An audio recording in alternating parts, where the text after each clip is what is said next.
నమస్తే.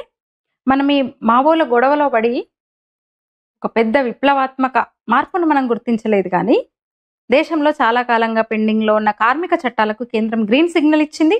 29 కార్మిక చట్టాల స్థానంలో కొత్తగా 4 లేబర్ కోడ్‌లు తక్షణమే అమల్లోకొచ్చేసినాయి. మొన్నటి నుంచే నవంబర్ 21 నుంచే నూతన లేబర్ కోడ్స్ అంటే పని ప్రపంచం ముందు కొత్త అధ్యాయం మొదలైంది. మార్పుల అల్లిక, పనిచేసే మనిషి ఎదిగితేనే దేశం ఎదుగుతుందనే భావన. ఈ కొత్త లేబర్ కోడ్స్ వాటిని అర్థం చేస్తున్నాయి. కేంద్ర ప్రభుత్వం 29 తలనొప్పి చట్టాలు తీసేసి 4 పెద్ద కోడ్స్‌లో ఒదిగించిందన్నమాట. వేతనం, భద్రత, హక్కులు, పరిశ్రమ శాంతి అంటే అందరినీ ఒక దారంలో కట్టే ప్రయత్నం. ఇది కేవలం చట్ట సంస్కరణ మాత్రమే కాదు, పనితీరు మార్చే సంస్కరణ. కోడ్ ఆన్ వేజెస్ అంటే కనిష్ట వేతనం దేశం అంతటికి ఒక ప్రమాణం. జీతం ఆలస్యమైతే ఉద్యోగికి దెబ్బ. ఎంత సింపుల్ గా చేసినా వేతనం సమయానికి రావడం గౌరవమే కదా మరి. పూర్తి జీవన భద్రత కనీస వేతనం దగ్గరే మొదలవుతుంది. ఇండస్ట్రియల్ రిలేషన్ కోడ్, పరిశ్రమలలో శాంతి అతిపెద్ద సంపద, అది లేకుండా చేశాయి వామపక్షాలు. ఉద్యోగి పరిశ్రమ మధ్య సంబంధమో కుటుంబం లాంటిదే. స్ట్రైక్ ముందు నోటీసు, కంపెనీకి కొద్దిగా ఫ్లెక్సిబిలిటీ, ఉద్యోగికి అయినా భద్రతే. అంతా సాంత్వనపూర్వకంగా జరగాలి. దానికోసం ఈ కోడ్ అవసరం. కొన్ని సందర్భాల్లో ఉద్యోగి మీద ఒత్తిడి పడొచ్చు, కానీ పెద్దగా చూస్తే పరిశ్రమ నిలబడితేనే ఉద్యోగుల కుటుంబాలు నిలబడతాయి. Social security code, gig worker, platform worker. ఒకప్పుడు చట్టం వీళ్ళని అసలు చూడలేదు, ఇప్పుడు ఈ కోడ్ వాళ్ళను చూసింది.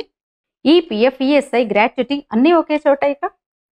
ఇదే అసలు సెక్యూరిటీ నెట్. పనిచేసే వాళ్లకు వారికి తోడుగా నిలిచే భవిష్యత్ రక్షణ. ఇది వృత్తికి వచ్చే గౌరవమే. OSHWC కోడ్ అంటే భద్రత, ఆరోగ్యం, పని పరిస్థితులు. పనిచేసే వాళ్లకు వారికి తోడుగా నిలిచే భవిష్యత్ రక్షణ. ఇది వృత్తికి వచ్చే గౌరవమే. OSHWC కోడ్ భద్రత, ఆరోగ్యం, పని పరిస్థితులు. పనిచేసేవాడి భద్రత అదే పెద్ద పుణ్యం. ఫ్యాక్టరీలోనూ నిర్మాణ ప్రదేశాల్లోనూ నిబంధనలు కఠినతరం. కారణం సింపుల్, ప్రాణం విలువైంది. ఇక మహిళలు నైట్ షిఫ్ట్స్ లో పనిచేయొచ్చు. భద్రతా నియమాలు ఉన్నంత వరకు ఇది అభివృద్ధి దిశలో మంచి అడుగు.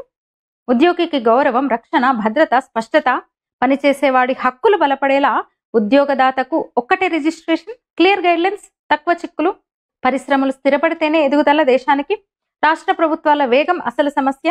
అయితే చిన్న పరిశ్రమలు మొదట తడబడే అవకాశం. నిఘా వ్యవస్థ బలపడాలి. కానీ పనిచేసేవాడి పట్ల దేశం చూపిన బాధ్యత అదే అసలైన మార్పు. పనిచేసేవాడు బలపడితే దేశం బలపడుతుంది. ఈ కోర్సు పరిపూర్ణం కావచ్చు, కాలక్రమేణా మారొచ్చు, కానీ పని ప్రపంచంలో కొత్త అధ్యాయం మొదలైందనడంలో ఎలాంటి సందేహం లేదు. పనిచేసే మనిషి చేతిలో శక్తి పెరిగితే సమాజం ఎదుగుతుంది, దేశం ఎదుగుతుంది. దత్తోపంత్ తేంగ్డేజీ అన్నట్టు BMS వ్యవస్థాపకులు వారు, ఉద్యోగులు, యజమానులు ఒకరికొకరు శత్రువులుగా కాకుండా కుటుంబంతో పోలిన సంబంధం ఉండాలి. పరిశ్రమ ఒక పెద్ద కుటుంబం లాంటిదని చూస్తూ బాధ్యతతో కలిసి పనిచేయాలన్నారాయన. అమృతకాలానికి పరిగెడుతున్నాం. అయితే మామూలుగానే సహజంగానే ఈ కమ్యూనిస్టు పార్టీలు రోడ్డెక్కేసాయి. 2 రోజులుగా ఆందోళనలు చూస్తున్నాం. ఈ కోడ్స్, న్యూ లేబర్ కోడ్స్ ని వెనక్కి తీసుకోవాలని. మనం ఈ మావోల గొడవలో పడి ఒక పెద్ద విప్లవాత్మక మార్పును మనం గుర్తించలేదు కానీ, దేశంలో చాలా కాలంగా పెండింగ్‌లో ఉన్న కార్మిక చట్టాలకు కేంద్రం గ్రీన్ సిగ్నల్ ఇచ్చింది. 29 కార్మిక చట్టాల స్థానంలో కొత్తగా 4 లేబర్ కోడ్‌లు తక్షణమే అమల్లోకొచ్చేసినాయి. మొన్నటి నుంచే నవంబర్ 21 నుంచే నూతన లేబర్ కోడ్స్ అంటే పని ప్రపంచం ముందు కొత్త అధ్యాయం మొదలైంది. మార్పుల అల్లిక, పనిచేసే మనిషి ఎదిగితేనే దేశం ఎదుగుతుందనే భావన. ఈ కొత్త లేబర్ కోడ్స్ వాటిని అర్థం చేస్తున్నాయి. కేంద్ర ప్రభుత్వం 29 తలనొప్పి చట్టాలు తీసేసి 4 పెద్ద కోడ్స్‌లో ఒదిగించిందన్నమాట. వేతనం, భద్రత, హక్కులు, పరిశ్రమ శాంతి అంటే అందరినీ ఒక దారంలో కట్టే ప్రయత్నం. ఇది కేవలం చట్ట సంస్కరణ మాత్రమే కాదు, పనితీరు మార్చే సంస్కరణ. కోడ్ ఆన్ వేజెస్ అంటే కనిష్ట వేతనం దేశం అంతటికి ఒక ప్రమాణం. జీతం ఆలస్యమైతే ఉద్యోగికి దెబ్బ. ఎంత సింపుల్ గా చేసినా వేతనం సమయానికి రావడం గౌరవమే కదా మరి. పూర్తి జీవన భద్రత కనీస వేతనం దగ్గరే మొదలవుతుంది. ఇండస్ట్రియల్ రిలేషన్ కోడ్, పరిశ్రమలలో శాంతి అతిపెద్ద సంపద, అది లేకుండా చేశాయి వామపక్షాలు. ఉద్యోగి పరిశ్రమ మధ్య సంబంధమో కుటుంబం లాంటిదే. స్ట్రైక్ ముందు నోటీసు, కంపెనీకి కొద్దిగా ఫ్లెక్సిబిలిటీ, ఉద్యోగికి అయినా భద్రతే. అంతా సాంత్వనపూర్వకంగా జరగాలి. దానికోసం ఈ కోడ్ అవసరం. కొన్ని సందర్భాల్లో ఉద్యోగి మీద ఒత్తిడి పడొచ్చు, కానీ పెద్దగా చూస్తే పరిశ్రమ నిలబడితేనే ఉద్యోగుల కుటుంబాలు నిలబడతాయి. Social security code, gig worker, platform worker. ఒకప్పుడు చట్టం వీళ్ళని అసలు చూడలేదు, ఇప్పుడు ఈ కోడ్ వాళ్ళను చూసింది. ఈపీఎఫ్, ఈఎస్ఐ, గ్రాట్యుటీ అన్నీ ఒకే చోట. ఇక ఇదే అసలు సెక్యూరిటీ నెట్. పనిచేసే వాళ్లకు వారికి తోడుగా నిలిచే భవిష్యత్ రక్షణ. ఇది వృత్తికి వచ్చే గౌరవమే. OSHWC కోడ్ అంటే భద్రత, ఆరోగ్యం, పని పరిస్థితులు. పనిచేసే వాళ్లకు వారికి తోడుగా నిలిచే భవిష్యత్ రక్షణ. ఇది వృత్తికి వచ్చే గౌరవమే. OSHWC కోడ్ భద్రత, ఆరోగ్యం, పని పరిస్థితులు. పనిచేసేవాడి భద్రత అదే పెద్ద పుణ్యం. ఫ్యాక్టరీలోనూ నిర్మాణ ప్రదేశాల్లోనూ నిబంధనలు కఠినతరం. కారణం సింపుల్, ప్రాణం విలువైంది.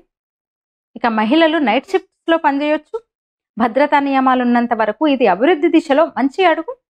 ఉద్యోగికి గౌరవం, రక్షణ, భద్రత, స్పష్టత, పనిచేసేవాడి హక్కులు బలపడేలా ఉద్యోగదాతకు ఒక్కటే రిజిస్ట్రేషన్, క్లియర్ గైడ్లైన్స్, తక్కువ చిక్కులు.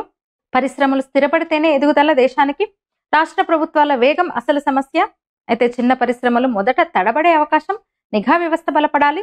కానీ పనిచేసేవాడి పట్ల దేశం చూపిన బాధ్యత అదే అసలైన మార్పు. పనిచేసేవాడు బలపడితే దేశం బలపడుతుంది. ఈ కోర్సు పరిపూర్ణం కావచ్చు, కాలక్రమేణా మారొచ్చు. కానీ పని ప్రపంచంలో కొత్త అధ్యాయం మొదలైందనడంలో ఎలాంటి సందేహం లేదు. పనిచేసే మనిషి చేతిలో శక్తి పెరిగితే సమాజం ఎదుగుతుంది, దేశం ఎదుగుతుంది. దత్తోపంత్ తేంగ్డేజీ అన్నట్టు BMS వ్యవస్థాపకులు వారు. ఉద్యోగులు, యజమానులు ఒకరికొకరు శత్రువులుగా కాకుండా కుటుంబంతో పోలిన సంబంధం ఉండాలి. పరిశ్రమ ఒక పెద్ద కుటుంబం లాంటిదని చూస్తూ బాధ్యతతో కలిసి పనిచేయాలన్నారాయన. అమృతకాలానికి పరిగెడుతున్నాం. అయితే మామూలుగానే సహజంగానే ఈ కమ్యూనిస్టు పార్టీలు రోడ్డెక్కేసాయి. 2 రోజులుగా ఆందోళనలు చూస్తున్నాం. ఈ కోడ్స్, న్యూ లేబర్ కోడ్స్ ని వెనక్కి తీసుకోవాలని. మీరేమంటారు? ఈ వీడియో మీద మీ అభిప్రాయం తెలియజేయండి. ధన్యవాదాలు.